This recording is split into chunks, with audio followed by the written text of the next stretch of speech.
I contemplated several times if I wanted to talk about this.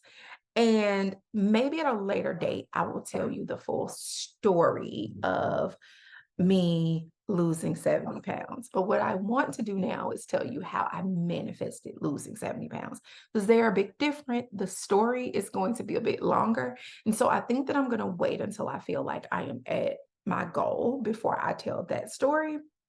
So for now, I am just going to tell you how I've manifested dropping 70 pounds.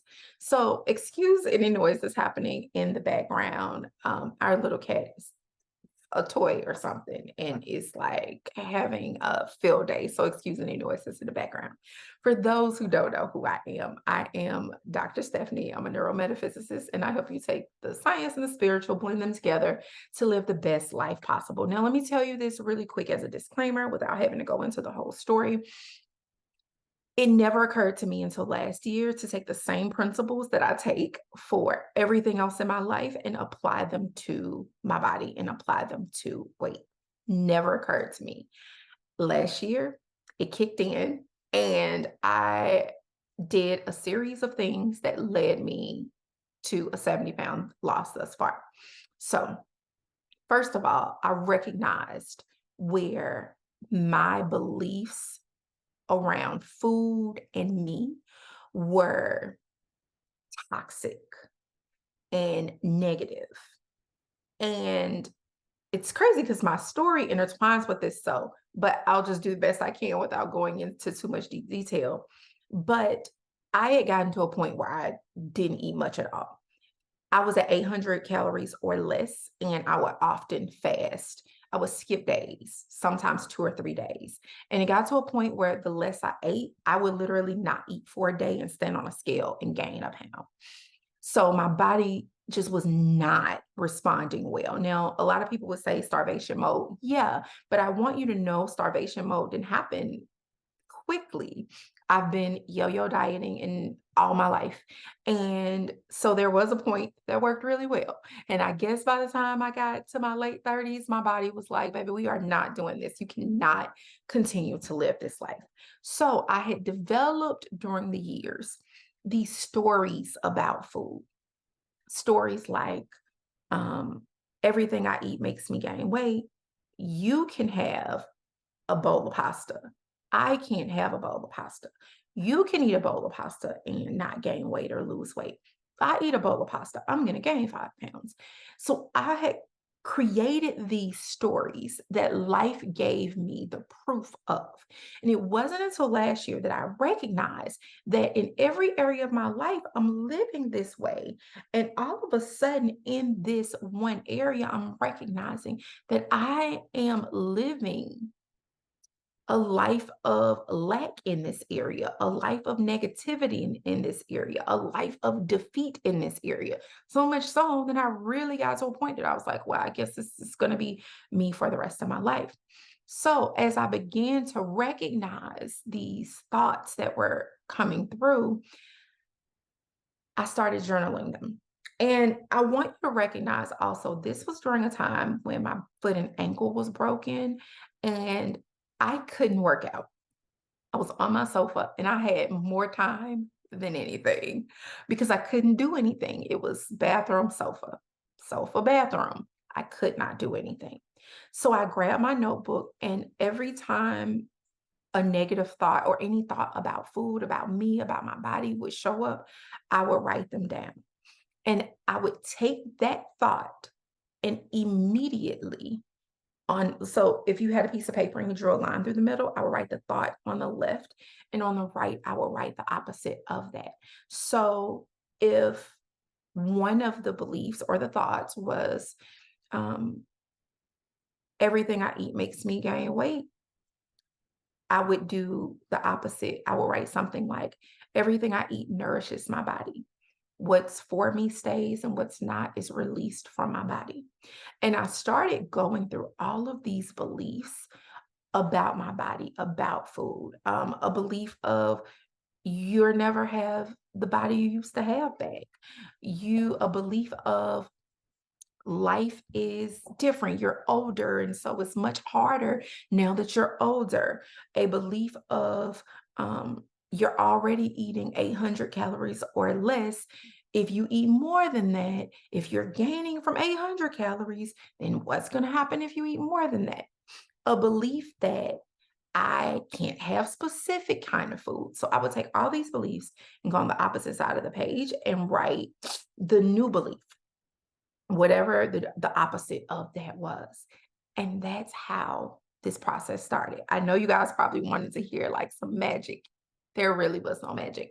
And if I was to be transparent with you, for me, I felt like the process was really slow. Now that I'm here, it doesn't really feel like it was that slow, but at the time it did. So I literally spent a couple of months just leaning into new beliefs about food, new beliefs about what food do in my body, new beliefs about what was necessary to have the body I wanted. Just leaned into all of these new beliefs.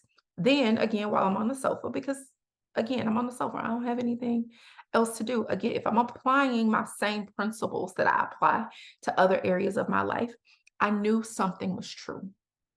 I knew just like I was living in a realm where I felt like I didn't have any control over my weight and anything I ate would make me gain weight. There was a realm where I had the control over my body.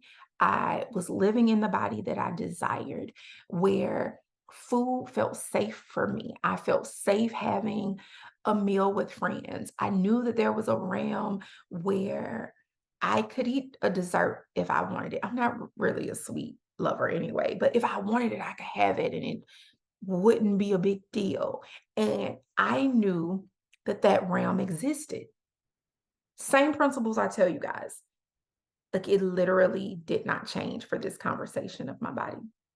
So I'm sitting on the sofa and I'm like, if she exists, she's thinking a certain way. And I recognize that she was believing these new thoughts on this paper that food is safe. Food is safe. Food is here to nourish me. She recognized that eating more than once a day was important for her body to function properly. And so all of these new beliefs and healthy beliefs, I recognize that she already had them and she lived with them. I recognize that she loved moving her body. She loved going to Pilates. I had been working out anyway, long before this, but I had been in Pilates. She loved going to Pilates. She's really leaned into it. And so I'm thinking about this other version of me that currently exists. And I decided to pause. And every single day, I would ask myself, how would that version of me, what is that version of me doing? What kind of meal is she eating? How is she thinking about food? And it didn't happen quickly. As a matter of fact, if I was to be very transparent with you, I say this to you guys all the time. The conscious, you even though you're reprogramming your subconscious, you have to consciously make the decisions in this world, and your subconscious begins to catch up. And so I consciously decided I'm gonna start eating breakfast. It started out with breakfast. And in the very beginning, I was real scared. I was like, you hadn't had breakfast since elementary school, girl. Or if you eat breakfast, you can't eat no more till tomorrow. These were the beliefs that I was carrying in that current realm.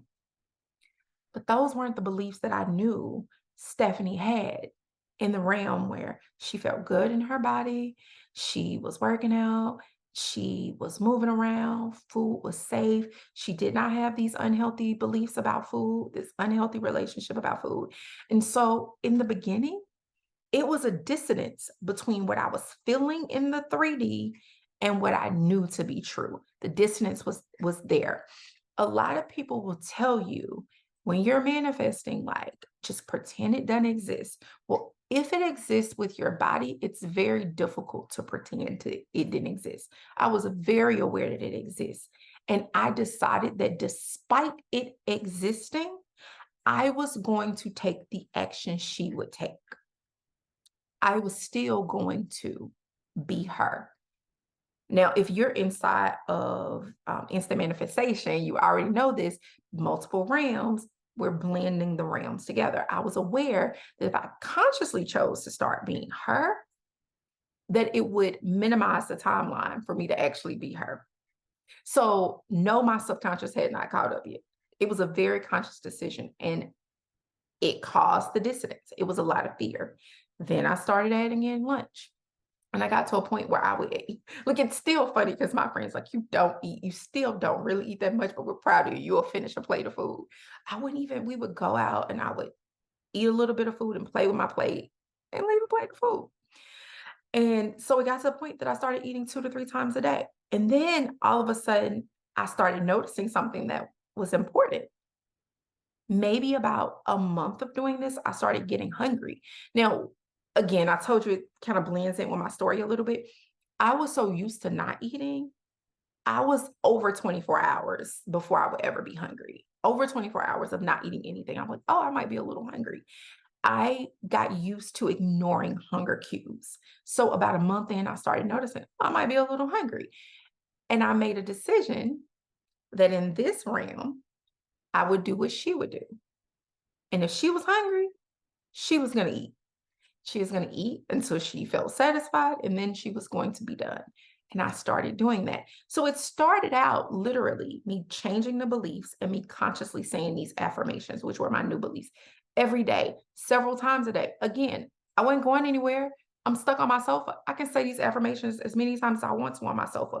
Whenever I thought about it, I would say these affirmations. Then I started seeing myself as that version of me who was already there. And I wasn't seeing myself as I was falling asleep. I was seeing myself as that wide awake during the daytime, seeing myself as her, and then saying, what would she be doing? How would she be feeling? As soon as a negative thought came, would she be thinking this? I was very conscious of what I was doing. And soon, I want to say about 3 to 4 months in, my subconscious started catching up. My subconscious, I knew my subconscious caught up when I didn't say, oh, I'm hungry. You should probably stop to eat. I knew it because I would say, oh, I'm hungry. What am I about to grab? It was no longer a question. It was no longer a thought of, am I going to gain weight? So I started this during a period where I could not stand on the scale. I could not put equal amount of weight on both of my feet at the time. It was about 3 or 4 months before, I want to say it was October, towards the end of October before I could, no, November before I could stand on a scale. And that means between June and November, when I stood on that scale, I was about 40 pounds down between June and November. And all I did was the new affirmations. And I saw myself as this woman with the body I desired, and food was safe. It wasn't even, and I'm going to be real transparent here and say, I wasn't focused on, oh, I need to lose weight. I was focused on what I don't want to gain weight. But what I was focused on is changing my thoughts and my beliefs around food. I wanted to be healthy mentally when it came to food and weight. And I hopped on the scale and I was about 40 pounds down. And it blew my mind. Like it literally, I thought it was wrong. So much so that I ordered a body, I can't think of the name of it, but it's a body scan um scale. So I already had one scale. I was like, something must be wrong with this scale. Still can't drive and get around yet. So I ordered this $200 body scan scale, maybe three scale to come, and it like does the amount of water in your body, your muscle content, your fat. It like starts measuring everything. You got a hole in your hand and under your feet. It's like what they have at the gym in the doctor's office. And I like when it came and I was like, oh my God, I cannot believe this. So now what's happening? So my subconscious has started catching up. I'm now feeling comfortable, but I think I might still have gained some weight. Like I've been eating, and I've been eating more than I have eaten in years. So I know I gained some weight, but I was resigned to the fact that I was going to be okay because the version of me who had a mental mentality around food also had the body I wanted. So I knew eventually the body would catch up, but I stood on a scale and I had actually lost weight. So fast forward November to now, I'm now a total of about 70 pounds down, and I am still doing the work. And what I mean by that is, I mean, I'm still weighing regularly now. And if the weight loss kind of slows down, I'm like, what have you been eating? And usually I have to check it because I haven't really been on top of, because I continue my affirmations. I carried some of these negative beliefs for 20 years. They will not all go away at one time. It's a process, and I recognize it's a process. I can recognize when I have stopped checking in with the future version of me, because when the weight loss slows, usually we've hit periods where I'm not eating as much, or just I get back into the natural groove of not really wanting to eat. I'm not that hungry, or I'm ADHD, so sometimes I take Adderall, and then of course the appetite. So you need to make yourself eat something. So if I were to be 1,000% honest with you, I know you were expecting something magical, but I've dropped 70 pounds by completely changing what I think about food, writing down those old beliefs, or at the time those current beliefs, and giving new beliefs the opposite of that. Then visualizing myself as that version of me that already had the body I wanted, version of me that could eat without feeling stressed, who could eat without her anxiety bothering her. I literally did those two things and nothing else. I didn't start going back to Pilates until January of this year. And if I, well, it might, yeah, I think it was January, maybe February. And I've only been back twice. Now, I was saying in another video that I made for later, I'm going to post it later. I'm doing like a little documentary thing. But I wish I had started working out earlier, but I couldn't work out. But I haven't even really worked out. Like, the truth is, I've done like 2 Pilates classes, and that's it. I've lifted a couple of weights in the house, and that's it. Done nothing else other than affirmations and seeing myself as that version of me. That's it. What would she do? Everybody else used to be like, WWJD, what would Jesus do? No, what would that version of you that currently exists in a realm do? And here's the thing, I'm not to my ideal, my goal yet, right? I don't really know what my goal is, but I'm not there yet. So I know I'm not in the realm that I was in, and I'm much closer to the realm that I was like over there, to that version of me, because my thoughts. So I went to synagogue earlier today, and after synagogue, they have something, it's called oneg, and it's like little desserts and sweets and stuff. And I grabbed an oatmeal cookie and I ate the oatmeal cookie. And I was fine with, I thought nothing about eating the oatmeal cookie. And then when we left, I was like, I'm not cooking tonight. So we went and picked up some Chinese food. And when I'm done recording this video, I'm gonna go eat some beef and broccoli with fried rice. And I'm gonna be okay. I feel no qualms about it because my body knows what to do with food. I am safe with food. And I was actually talking to my therapist about this a while back, a few months ago. This is like the perfect experiment for you to recognize that your thoughts, like, we already know that thoughts control everything. But for some reason, when it comes to this kind of stuff, we don't really believe it. Thoughts even control how food react within your body, how your body acts with food. Your thoughts literally control, your beliefs literally control how your body responds to what you're putting in it. That's how magical our brains are. And so I know you were probably hoping for something magical for 70 pounds. It literally is 2 things. I wrote those beliefs down that I had, put the complete opposite, and I started seeing that version of me that was existing in that moment, but I just went connected to her. And I started tapping into her and seeing her And what was she doing? I know she's healthy mentally and physically. So that means that she's not obsessed with food and she's not worried about, well, oh, if I eat this, she is enjoying life. And I spent way too much time not.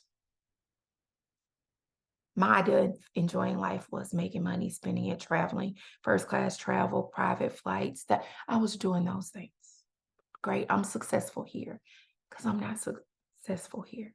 I decided to change my story. And that's literally all that I changed. Now, I do plan to update this when I get to my goal, when I get closer to my goal. I plan to update this at some point and I want to really tell my story, but I don't want this to become like a weight loss channel because this we will never be that because I don't really feel that comfortable telling my story because it's been such a sensitive part of my life and adult life and a very unhealthy part. And yeah, it's trauma and I don't want to talk about trauma. So I'll tell it at some point, like fully. But as far as how I did it, that's all I did. And I noticed when I posted the pictures, I actually said that in like a couple of um, comments. I said, "Oh, I ate more than ever before. I started eating more. I increased my calories. I didn't cut anything. I didn't cut pasta. I didn't cut rice. I didn't cut bread. I didn't cut sweets. I mean, it's kind of unfair with the sweet part because I really only eat sweets when I'm hormonal, so it's not really a I could take I could take it or leave it, to be honest. I don't care about that. I prefer food. Steaks and pastas and potatoes. Like I like food. So, I don't it's nothing I don't eat. So that's why like sometimes friends or family, they'll ask or friends will send me videos about like keto and I'm like, baby, I'm not keto. No, I'm gonna eat because food is good for me. My body loves food. My body knows what to do with food. My body functions exactly. We were made perfectly. We are made perfectly. And we have to tap into that knowing and not that something is wrong with us. And I had started to believe for years that something was wrong with me. And when I tap back into I'm perfect as is.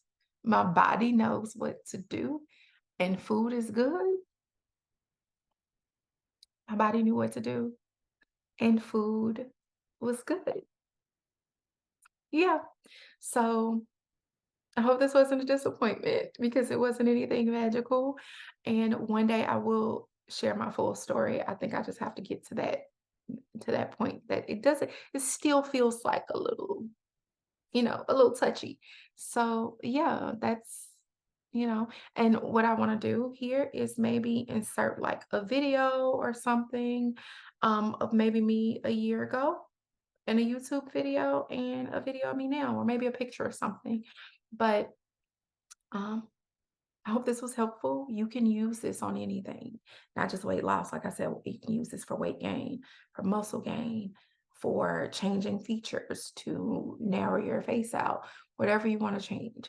You can use those two little things and change your life. And no, like I said, I mentioned everybody talks about going to sleep. Yes, when you're going to sleep, your subconscious is open to suggestion. But because I was manifesting something else, when I would go to sleep, I was not picturing my body. I literally did this during the day as I was on the sofa. I would just see myself and I would feel into her and I would feel her feeling confident and good and feeling okay with food. That's what happened. Hope that helps.